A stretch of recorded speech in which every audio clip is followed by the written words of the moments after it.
Ba-da-da. Good morning, guys. How are you?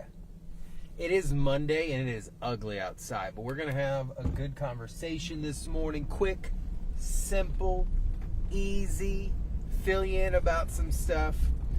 First, good morning to you guys. It is Monday. It is 10 a.m. on the nose right now as we're streaming live. Trooper Steve on patrol. If you're new to Trooper Steve on patrol, this is what we do. We are News 6 here in Orlando. We do things a little different when it comes to traffic. Like, we don't play around. Thanks, dude. Just pull out in front of me. Yeah, whatever you want to do. Gotta love. We're not gonna clown them, but these kind of people drive me absolutely insane. It's like you went around me for one car just so you can get next to me. Good job. Good job there, buddy. What we do here at News 6 is we take traffic really, really serious.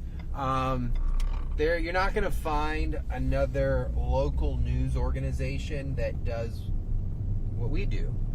What do I mean by that? We've got a trooper on staff with the Highway Patrol for several years. It's not like I'm just looking at this stuff. I want you guys to be safe. So we go the extra mile. We have Ask Trooper Steve. We've had a segment called What the Honk for a long time. We have, what have we got? We've got Trooper Steve on Patrol. This, where you steer the conversation. Over the past 2 years, Trooper Steve on Patrol has featured hundreds of locations because of you guys. Getting out and about, from as far north to Palm Bay and Flagler Beach to Bunnell to Kenansville to Four Corners. We've been everywhere. We've conducted interviews on this, live interviews with police chiefs, with sheriffs, with elected members, with you, community members, and that's what this is about. And it's been really successful. So if you like what you see, give it a like on YouTube, share it, let people know about it. Is it a little raw and uncut sometimes? Absolutely. But that's what it is. We are in a pickup truck that has been fully equipped with technology just so we could do this. Kind of cool stuff. So we're hanging out right now. It is a little ugly outside, extremely cloudy. It's a busy Monday morning when it comes to traffic out here. Let me put my turning signal on. Light green, let's cruise on out. So currently we're on LB McLeod eastbound, headed towards I-4, and truck is reading, oh wow, beautiful, 79 degrees outside. Pretty high chances of rain. I think Chief said around 70 to 80% today, so please be weather aware this week. And I'm going to talk some smack for a second because she won't do it. Our chief is the best meteorologist I know. Hands down. I don't care who you work for. I don't care who you know. I work with several other meteorologists. Our chief's the best. Cool, calm, collective, and she's never going to hype it out.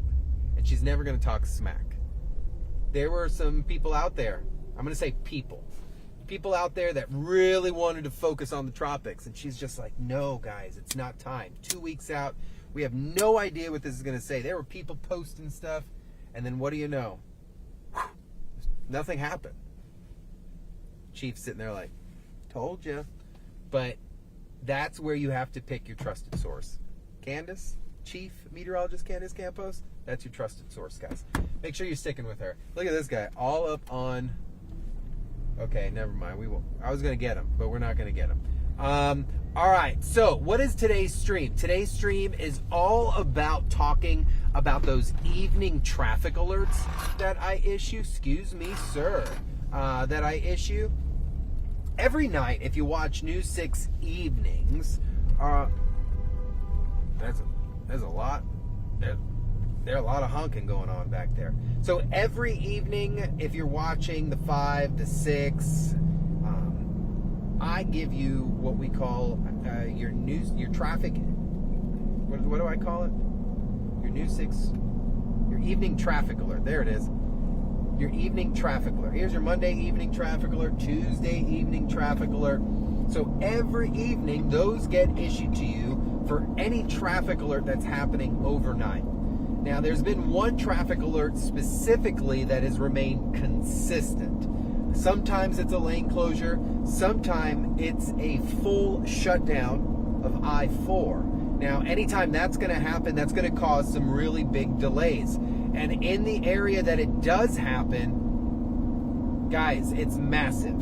And the good thing is it happens between the hours of 9 o'clock p.m. and 6 a.m. So during those hours, less traffic, things like that.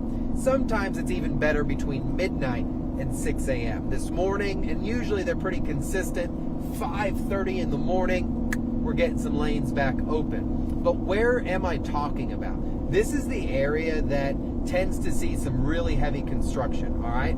So we're talking westbound I-4 as you begin to approach the Florida Turnpike, mile marker 77. So if you look right here, construction is just fine. This portion east of the Florida Turnpike, not under the construction just yet. Why? Because it already had it. We already had an extra travel lane added. We had the express lanes put in through here. Now, it's all about the I-4 and beyond portion, right? So once you start to begin to approach the Florida Turnpike overnight, you're going to have two different options. One, you can either exit out here at the Turnpike, depending where you're going, or you're going to be forced off at Kirkman. There are even signs out here that say, look, nightly I-4 westbound closures beginning September 7th through the 12th, obviously this week. So this is the area that is shut down overnight. What would happen is you'd begin to approach this, you'd see the signs, you'd see the law enforcement presence. There are troopers staged out in the roadway, and then everyone gets pushed off here at mile marker 75.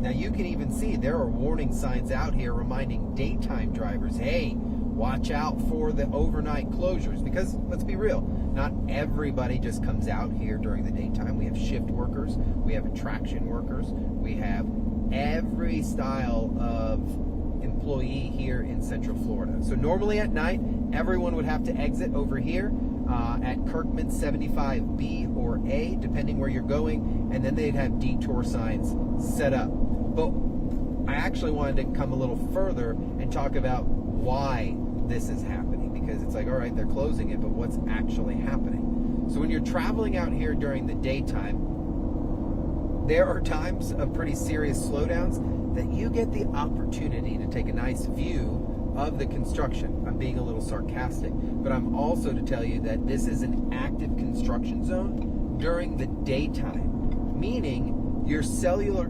device must be hands-free for everything. Whether you're making a phone call, whatever, because this is an active construction zone, just like an active school zone, no phone would be allowed. So overnight, this is the area that was completely shut down, and it was the westbound lanes.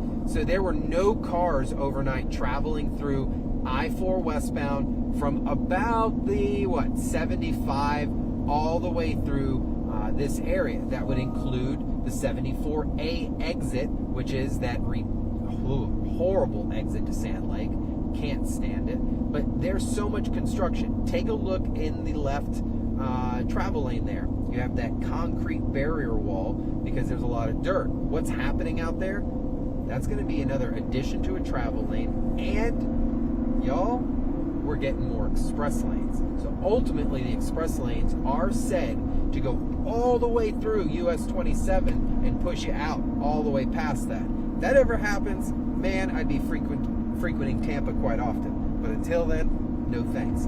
So look how active this is, guys. We're crossing over I-4 and the Sand Lake area. Massive cranes, huge concrete barriers, but those are the additions of not only on the left side, the express lanes, but the new exit and entrance ramps that are taking place on the right side of the roadway. You can see a lot of crews out here working. And what? It's 10:09 in the morning. So this is not just an evening traffic alert, guys. This is an active construction zone all the time. Obviously, I issue the alert simply because it's a little bit different of saying, hey, someone's working on the shoulder and 5 lanes of I-4 are shut down, right?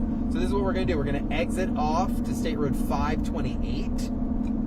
and then we're going to get turned around and head eastbound and see what that looks like. Now, something to know, eastbound is open currently overnight.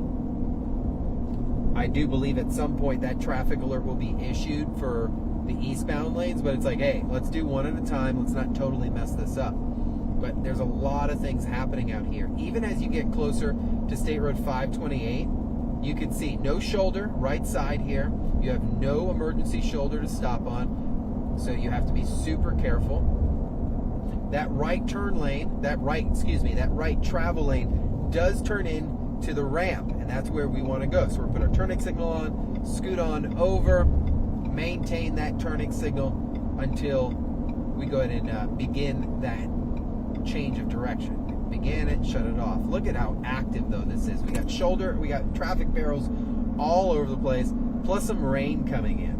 So something I learned, I actually complained to a trooper about it, and he educated me. They changed the law. So construction can now have green lights to get your attention, and that's what you see right there on the shoulder. I feel like this ramp, I don't know, correct me if I'm wrong, I feel like this ramp has been under construction for like 20 years. Uh-oh. Here comes the rain. So like I said, guys, it is going to be a rainy day, but you could even look here. Instead of a single ramp exit, you're going to get another lane out here at I-4 and 528. Such a huge expansion project taking place. All right, what are we going to do? We're going to exit here at International Drive, get turned around, and then head eastbound. Check out that construction and call it a day. Anytime I see this, it drives me nuts. It's no one's fault but state lawmakers. Like, seeing the PM on permanent tags for rental cars drives me absolutely insane. Why? Why do we need to identify a vehicle to everybody that it's a fleet or some type of rental car? Why? I just think it makes it more prone to the criminal element. Meanwhile, someone probably got an attaboy because of that. So crazy. Over the weekend, guys, last week, if you joined us on Friday, what an amazing interview I had. Eli Mosley, Dallas Tyler, Patrick Gibson in the truck. All three amazing country artists. Here locally, Polk County, Claremont, and Apopka. Homegrown country artists that came together on Friday night, and then Noah Hunton joined us at the House of Blues. Such an awesome concert. Now, I was skeptical, because not of them, not of the event, of myself, because look, what am I doing out hosting a country concert? But we had such an amazing, the place was slam packed. I had friends and family turn out. Really, really great time. We raised so much money. I cannot wait to get a number for you guys, but all the proceeds went to Kirk County, Texas, where 137 people lost their lives during those Texas floods. And we came together, and I tell you, man, such an awesome night. And maybe I found a new passion of emceeing concerts. I don't know.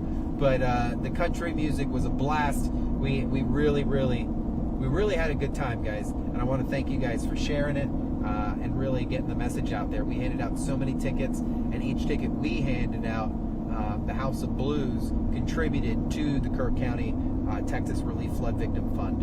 And once I get those numbers, I cannot wait to tell you, because any money raised was a great time. Is a blessing. So really excited about that. All right.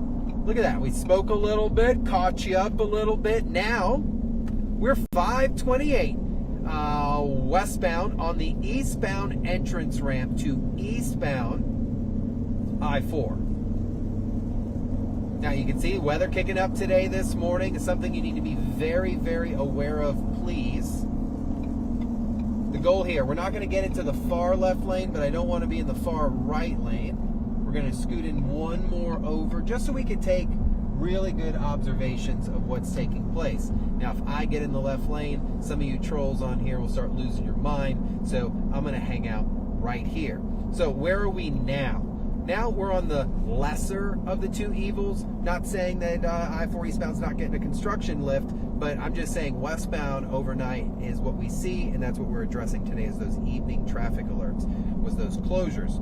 So if you missed the first half, rewind. I showed you where the closure, the detour, and what projects are taking place. Now we are eastbound, but don't be mistaken. It's just as busy, guys. During the daytime, you'd be surprised how much work is actually taking place out here. So you're going to see to the far left side, some new travel lanes already paved, lined, and almost ready for you guys. Out on the far right side, what are we seeing? We're seeing active crews out here. Speed limit is 60. This car is doing 50. We're going to go around Mr. Michigan here. Turning signal, coming around, and then we'll slide back in that right lane here in just a second. But look how active the construction is. You're going to get more travel lanes, more express lanes. The express lanes are going to cruise right through here. Now, I'm curious, though, if Sand Lake is going to get an addition to the express lane exit. You would think it would, but if you think about what the express lanes do north of downtown, it's kind of forces you to be in them a little longer. So just maybe these will be pretty express, and you'll be able to shoot right through and not have to worry about having to enter or exit out here. I kind of like that idea. So as you're traveling eastbound here, traffic's picking up. I've moved into the left lane. Traffic's moving pretty slow. I'm still doing below the speed limit. Look at this clown driver in this Charger here, driving horribly. In and out of traffic with tags on, tinted windows. Oh. Guys, the hair on my trooper neck wants to stop that car. There is more to that car than meets the eye. All right. If you know, you know. I'm just watching it. So, there's a rule that some of us live by when you do interdiction. Anyone, anywhere, anytime. It's one of those cars. Anyone, anywhere, anytime. As you approach Universal, the construction stops. Not saying that it's still not. You won't see some crews here and there, but what I am saying is you will see less construction. Predominantly, it's all on the westbound side. So each afternoon, if you tune into News 6 mornings, what am I talking about? That didn't make any sense. Each afternoon, if you tune in to News 6 evenings, you'll catch a glimpse of me if it's not only Trooper Steve on patrol, but I issue evening traffic alerts. For example, tonight, I issued the westbound closure. I'll let you know all week. Even the signs out here are letting you know about it. Then I also told you about the lane closures southbound along 429 on the southern portion and southern portion of the turnpike, Kissimmee Park area down towards Canoe Creek, seeing some lane closures there as well. I let you know that because we care about you and we want you to know what's going on. So guys, I think we did good talking about this stuff. Tomorrow, not sure exactly. We may have a little change, not sure. May have something going on. But big announcement Wednesday. Big announcement. You are not going to want to miss Wednesday's stream. I can't tell you anything about it till Wednesday. For now, Trooper Steve on patrol out. I'll see you guys later.